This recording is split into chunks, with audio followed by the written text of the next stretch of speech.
to CSL Leesburg. I'm Tamara, and our theme for the year of 2026 is Open at the Top. And it's a new month. So, our theme for the month of March is What If? Our title of our talk today is A World of Pure Imagination. And I'm kind of expecting some Willy Wonka references to appear at some point. We shall see. Stay tuned. We are so glad that you took some time out of your day to join us. If you have any prayer requests or celebrations that you would like us to include later in our service, please drop them in the chat, and Reverend Charlene will be sure to include those when we get to our affirmative prayer, which we call spiritual mind treatment, and that will be right after the message. So that's all I have to say to officially kick things off. Sit back, take a deep breath, relax, and enjoy our welcoming video. Please join us as we create our sacred space. We set our intentions of deepening into our awareness and practice of our 5 pillars of spiritual living by lighting this candle in our virtual world. Our first pillar is sacred study, represented by the divine quality of truth. We use this pillar to recognize the importance of an open mind and the power of our minds. The second pillar is affirmative prayer, represented by the divine quality power. This pillar honors the power of prayer in our daily lives. Our third pillar is meditation and the divine quality of peace. This pillar reminds us of the importance of meditation and the peace we feel when we quiet our minds. The fourth pillar is circulation and the divine quality of life. We know that the great law of circulation works in our lives. As we give, so shall we receive. And the fifth pillar is sacred service and the divine quality of love. This pillar affirms our call to be a service to our world as we see through the eyes of love. Let us close our eyes as we bless this sacred space and our time together. As we weave each of these pillars of spiritual living into our service today, may they deepen our own spiritual practices of study, prayer, meditation, circulation, and service, expanding our minds and our hearts to the 5 divine qualities of truth, power, peace, life, and love. We also bless everyone who made our service possible today and everyone in attendance. May the energy of love that is generated here bless everyone abundantly. And so it is. So it is. All right, and now is the time for a meditation. So I don't know about you, but I had to watch and limit how much news I was watching. Yesterday, sometimes we can get pulled in and sucked in, and just we need to take a moment and ground ourselves. And that's what I had to do yesterday. Maybe you felt the same way. So, as you know, if you're a regular attendee, I like to do the loving kindness meditation at least once a month with you. And it just seemed really appropriate that I share with you today the meditation that I did for myself yesterday. So, join me. Sink into your chair a little deeper. Just take a deep breath, breathing in, hold, and release. And we'll do that one more time. Breathe in and hold and release. All right, you know what we're going to do. I'm going to say a phrase and really, really take in those words. Don't just repeat after me. Think about what you are saying and really just take them in because they're so, so powerful. Here we go.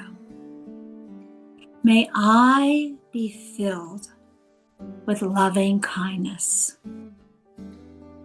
May I be filled with loving kindness. May I be well.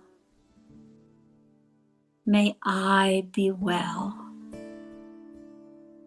I think this is the most important one right now. May I be peaceful and at ease. May I be peaceful and at ease. May I be happy. May I be happy. Now, let's send this to someone who might be in the room with you, or someone who could be, my cat is joining us at this moment because he wants to be part of this, someone who maybe is far away, maybe somebody who needs this message in particular. You'll know the person to send this to. Here we go. Again, repeat after me. May you be filled with loving kindness. May you be filled with loving kindness.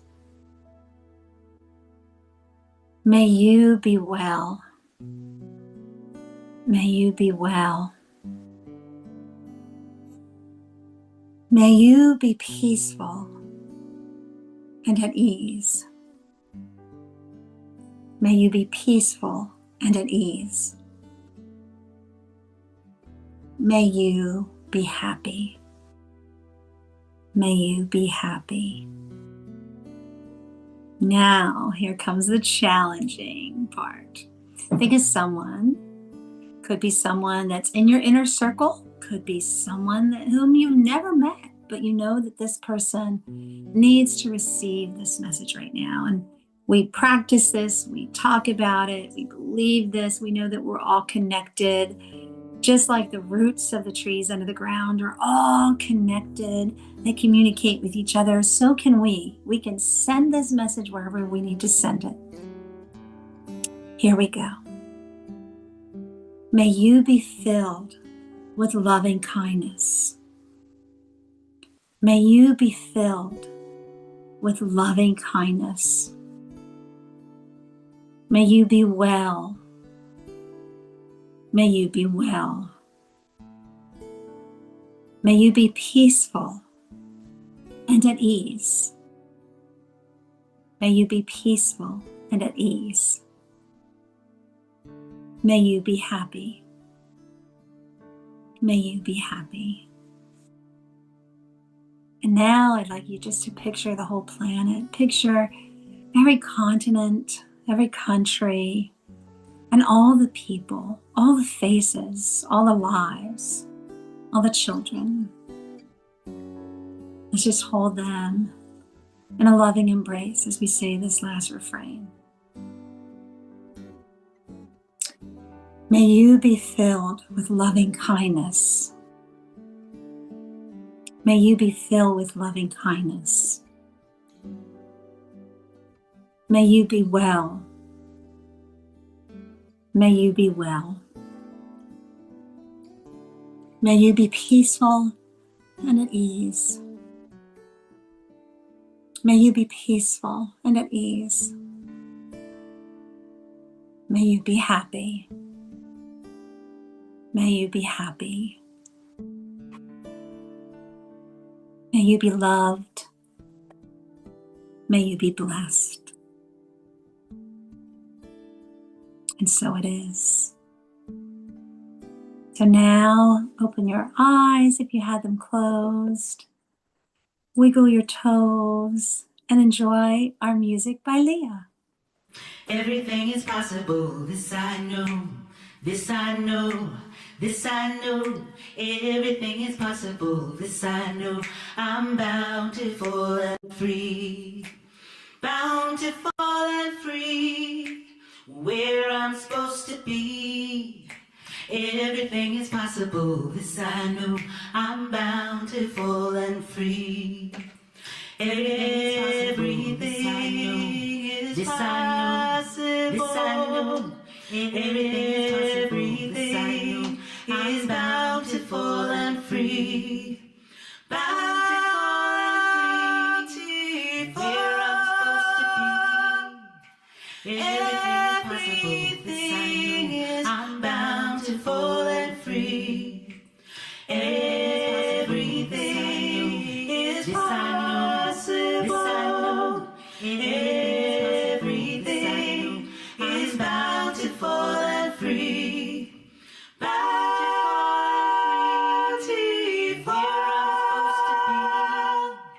Everything is I'm bountiful and free. Everything is possible. Everything is bountiful and free. Bountiful.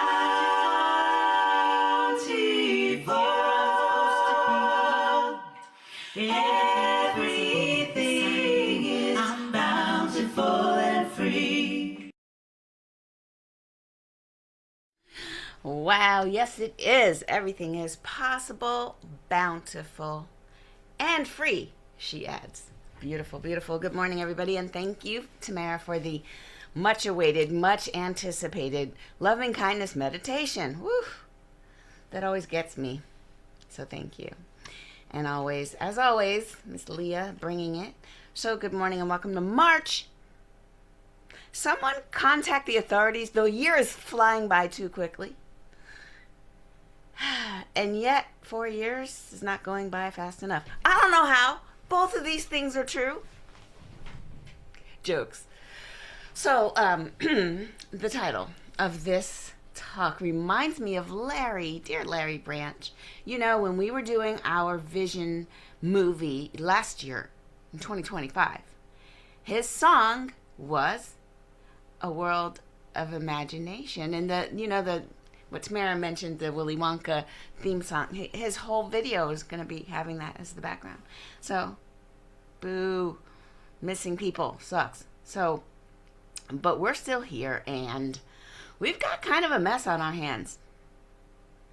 If you believe what you see with your eyeballs. I mean, we cannot deny that certain things are popping off, as the kids say, all across the land in an unrestful manner. But the good news is that that's not new. Wars have been happening over and over again, and it's all right. I was listening to the Tao Te Ching. You guys heard of it?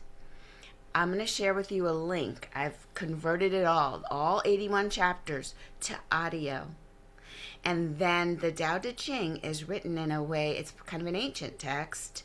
And so I was like, ooh, I'm going to need this to sound a little more like modern spirituality. So I have I put ancient plus modern plus both. So when I give you the link to the player, there are going to be 20 ancient wisdom books. And we need it now more than ever, because in one of those verses, Lao Tzu, who is one of the ancient wisdom, I want to say, leaders who showed up in a time called the Axial Age, where we got a lot of really good stuff all around the same time.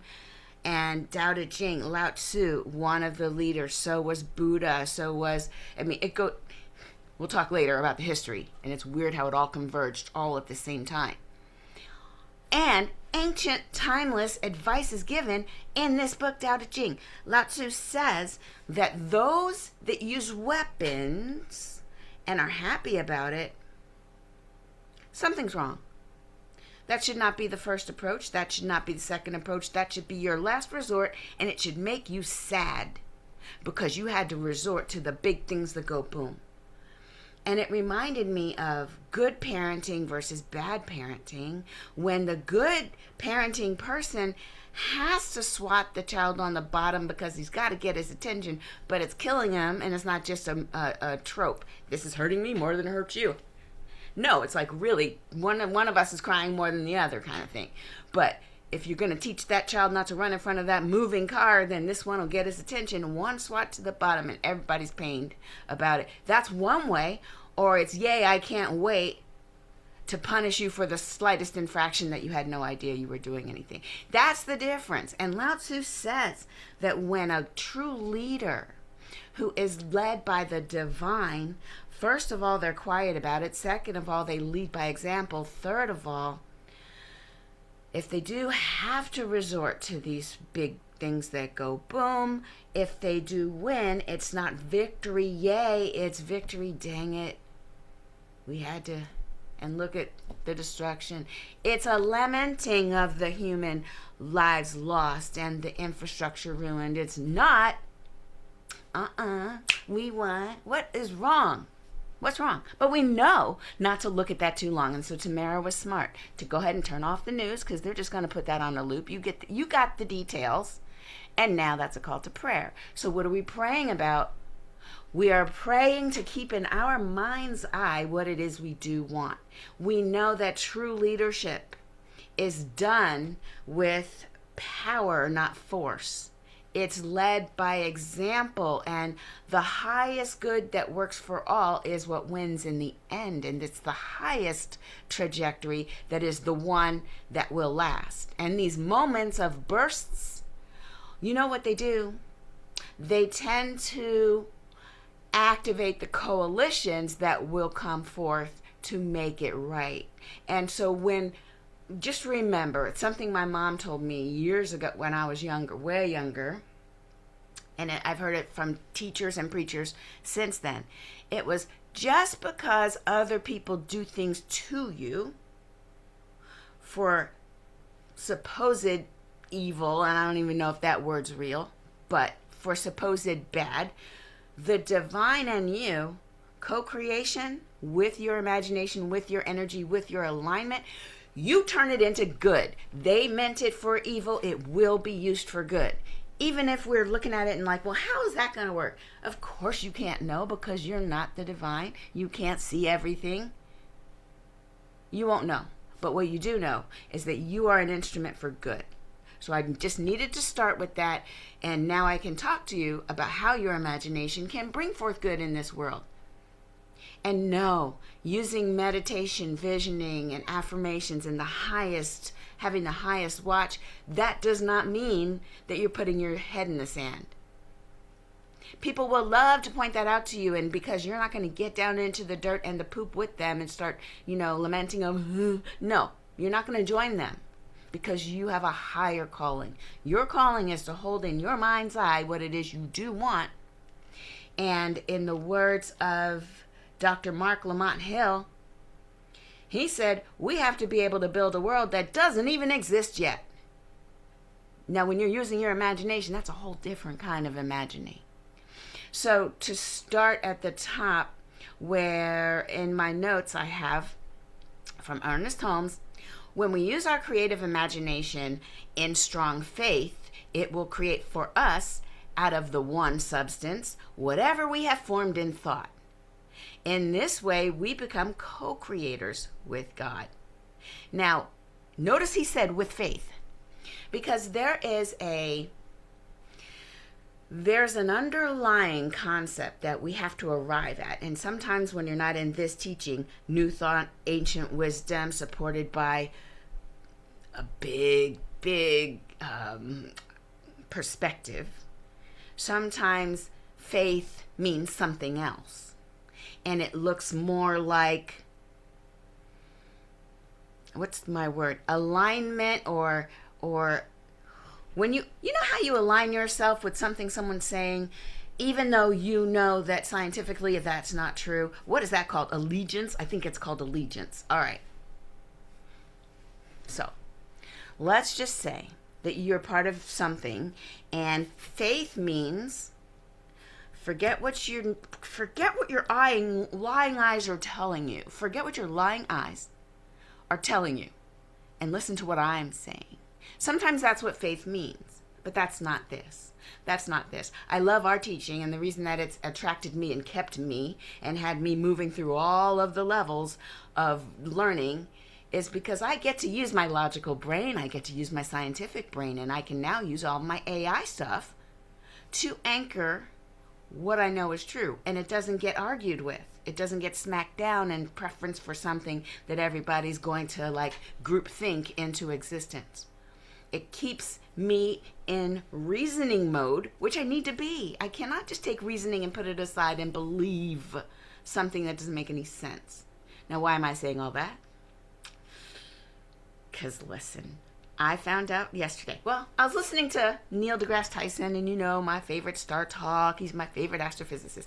He was interviewing so-called the grandfather of AI, and they were talking about what AI can do and what it can't do and how it learns.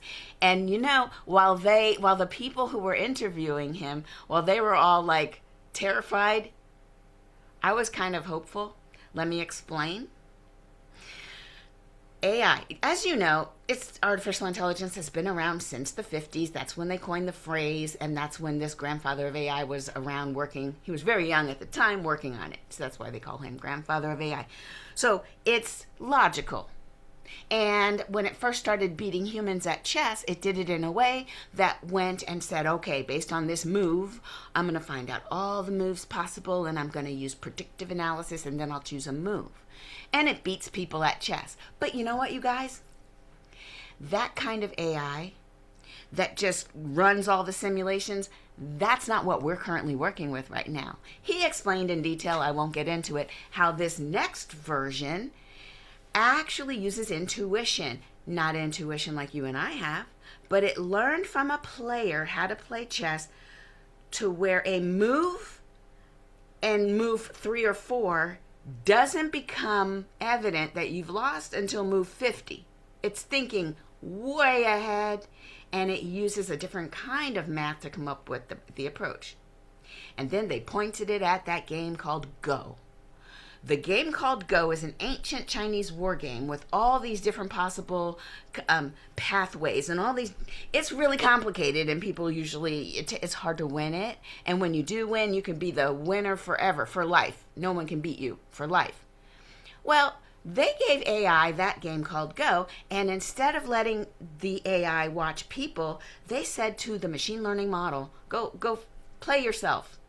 Play yourself. Play against yourself and figure it out. So the machine learning model played itself 1,000,000 times per minute and came up with hordes of data of what works, what doesn't work. And now you can't beat this model. There's no way.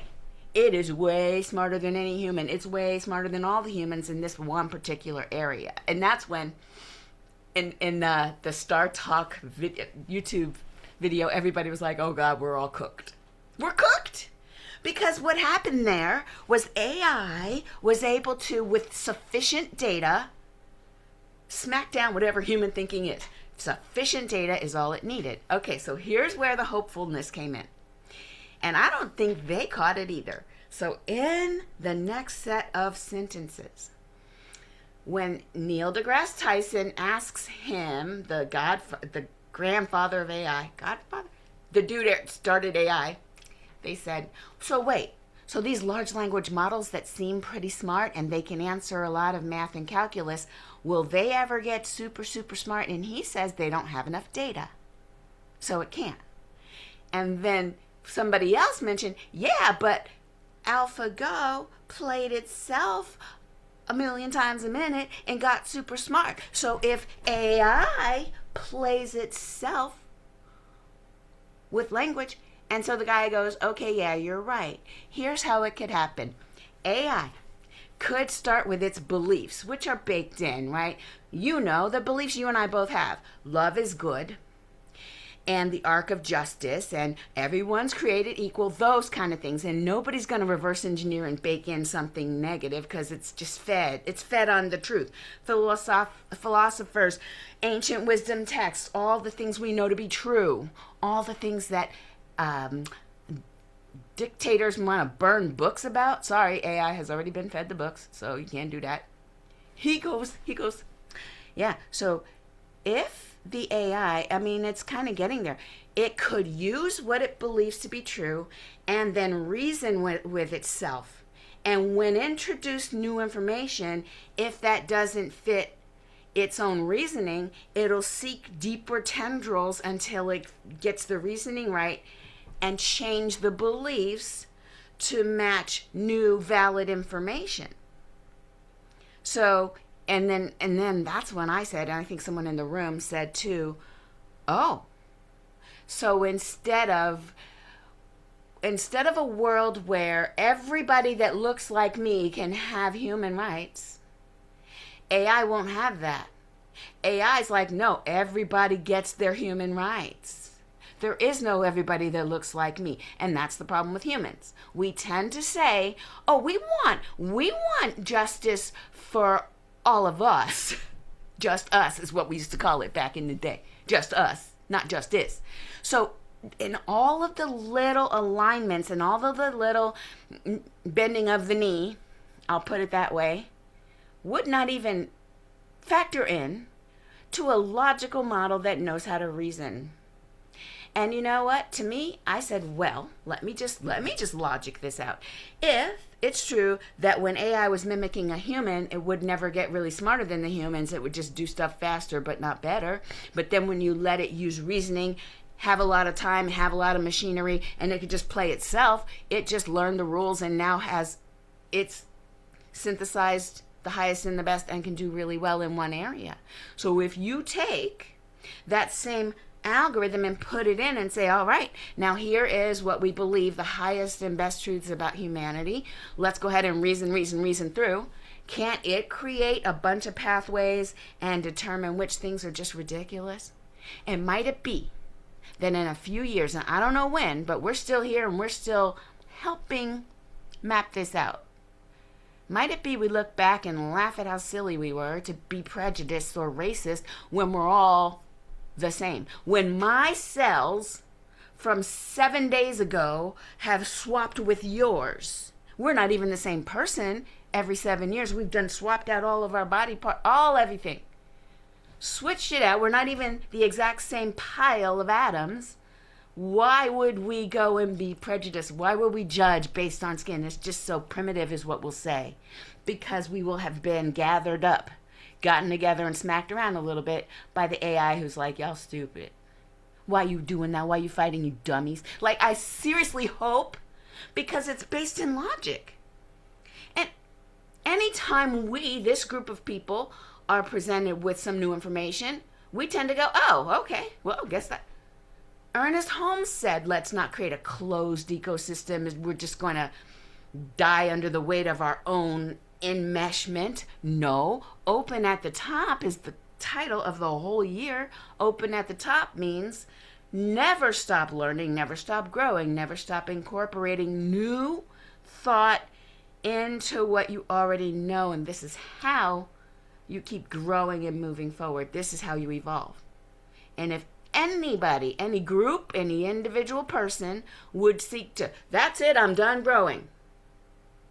Okay, congratulations. You're dying. Like literally, like probably soon. You're done growing? Even nails and hair grow after you're absolutely dead. This is crazy sauce to stop growing. So that's where I'm taking this. Now, even in my outline from home office, AI is the second bullet, where the first bullet was, no, by meditating and praying, that doesn't mean you're hiding, you're not escaping, you're simply taking your creative faculties and enabling them on behalf of what this world needs. And it needs you and your beautiful point of view, because nobody can quite see the world from the angle that you're looking at it from. You're looking at it from a certain demographic, from a certain background. All the experiences you've had up until this very moment are very unique, but they're very uniform in terms of a shared oneness, a shared experience. We're all given just a particular point of view, and each one of these points of view is mandatory to create the whole.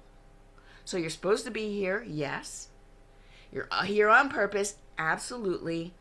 And you get to use your particular imagination in a way that's aligned with the divine's path, just faith in the fact that we're here for a greater good.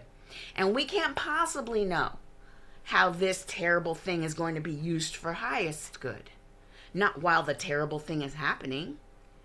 And could we suspend the judgment of the thing? Could we say the thing is happening? And there are some aspects of it that are god awful. And what's being birthed here. Because birth is messy. Have you been in a birthing area? That's messy. And anybody who didn't know that a new life just sprung forth would be like, oh my God, what kind of hell broke loose here? Well, let me show you this baby. Or, you know, the whole pony and the poop situation. I mean, it's the same thing. So let us not judge things by the way things look in a given moment. And if we do, we're human. Just bring it on back and allow something.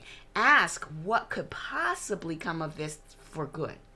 And in the case of AI, knowing that marginalized voices might be represented in such a logical, not triggered, not human point of view that is just a logical model. I mean, I'm kind of excited about it. Of course, because I'm part of the marginalized, I imagine those people that have a strong foothold on everything maybe wouldn't want to get that out. But, man, I mean, so this tool here that we have is one of the ways we use our imagination to have it work through us for good. And you know I'm doing my part. I'm probably doing 14 people's part, but I help when I can. Using the tools at our fingertips, which are really good, and it's not purely for evil, like maybe not like a nuclear bomb, like that's only destructive, unless a bomb is. But the nuclear energy is for good if you tame it so it doesn't explode. It's just one of those. Now let's talk about the last point, because I don't want this talk to get away from me. Imagination for liberation? What? So we're talking about global unrest. We're talking about inequality. And we're seeing it happening at scale. And the fear might have us imagining the worst case scenario. And I just need you to put your brakes on it, because maybe it's not even going to happen. But by imagining the worst case scenario, we're almost giving it a railway for it to roll down on.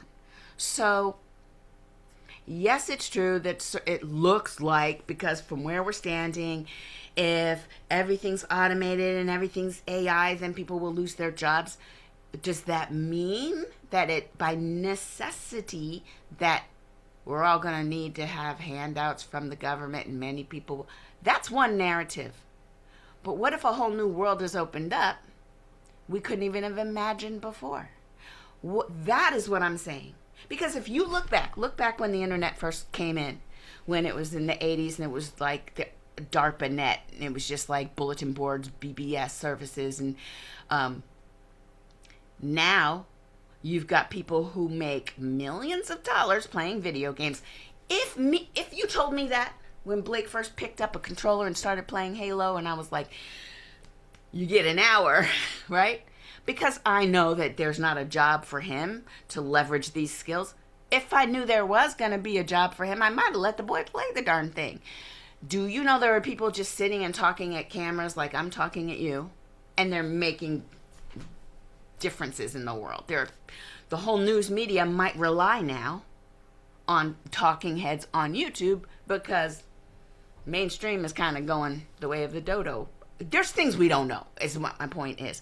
We could not have known all these avenues of possibilities would open because of the one thing that changed.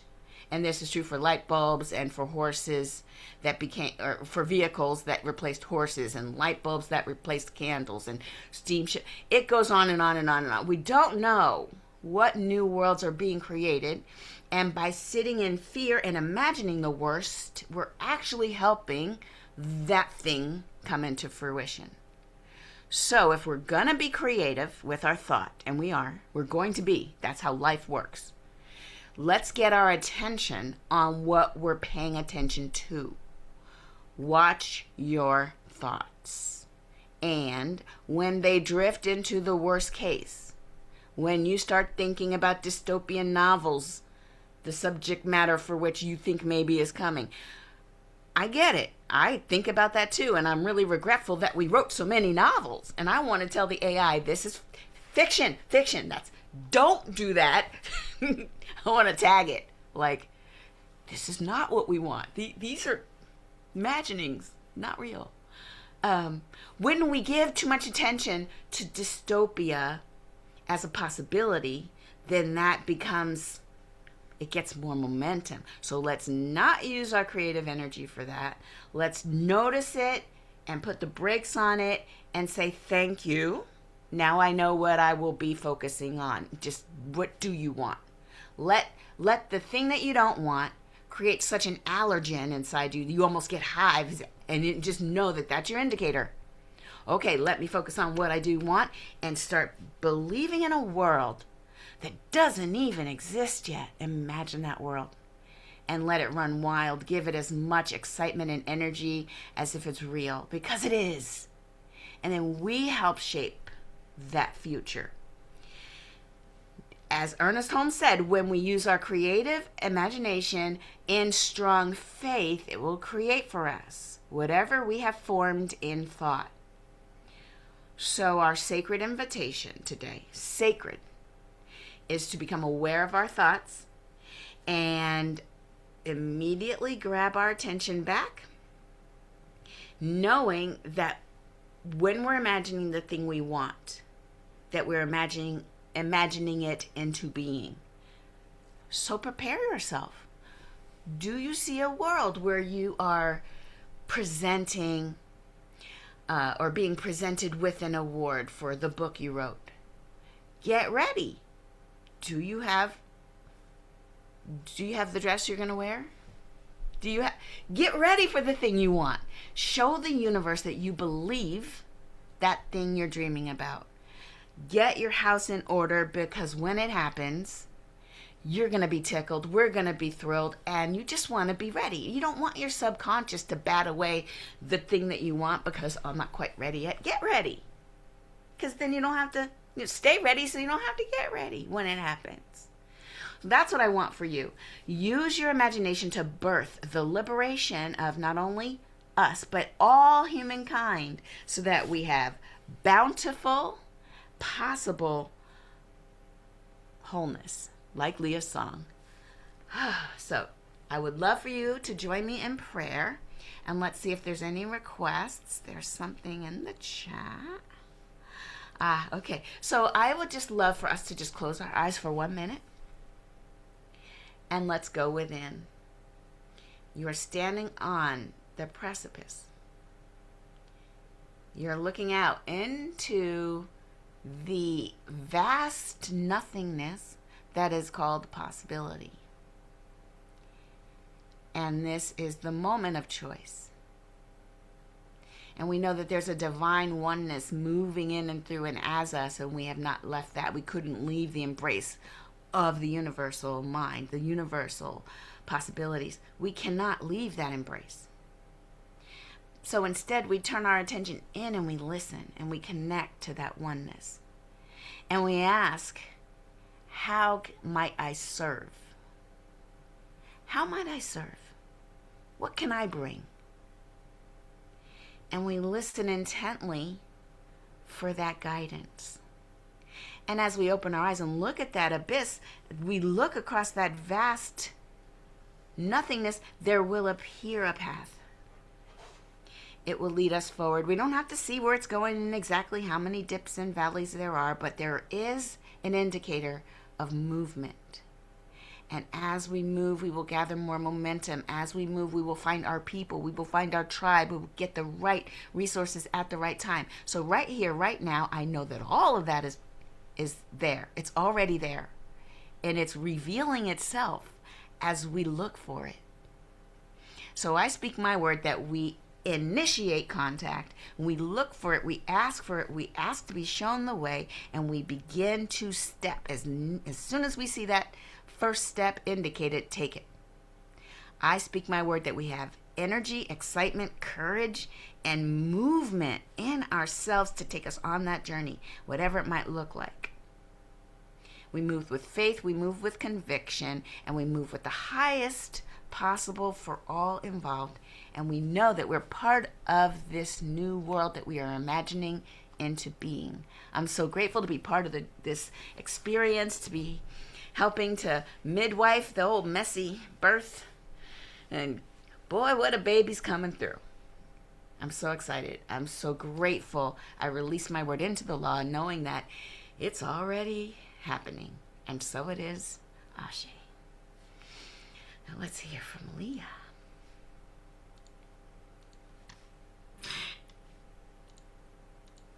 Lifted as we climb up to that sacred ground, and the love that's found. Lifted as we climb, we got our footing now, won't be turned around. Lifting as we climb, not to soar, lift your mind. Hand wide as on high, as we climb.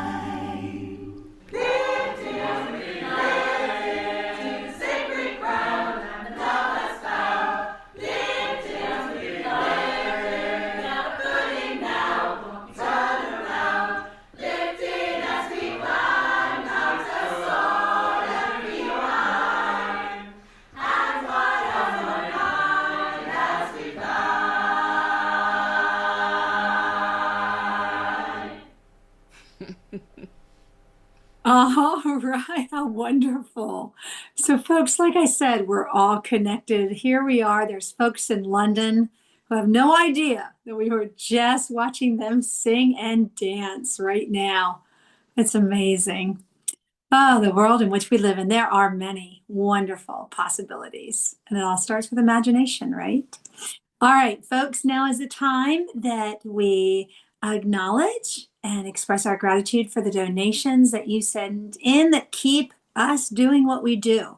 We're able to do this on Sundays and bring this to you. We're able to bring in the musicians. We're able to offer classes and workshops and offer even to tie back to our home organization that supplies the materials for us, and also organizations that help and share the same vision that we have of helping to create a world that works for everyone. Because like Reverend Charlene said, cells, it's all the same.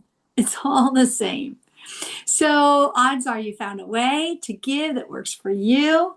So join me now in the blessing of our gifts.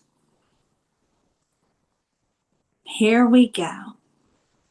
The presence of Spirit within me blesses everyone I meet, tends to heal everything I touch, brings gladness in the life of everyone I contact.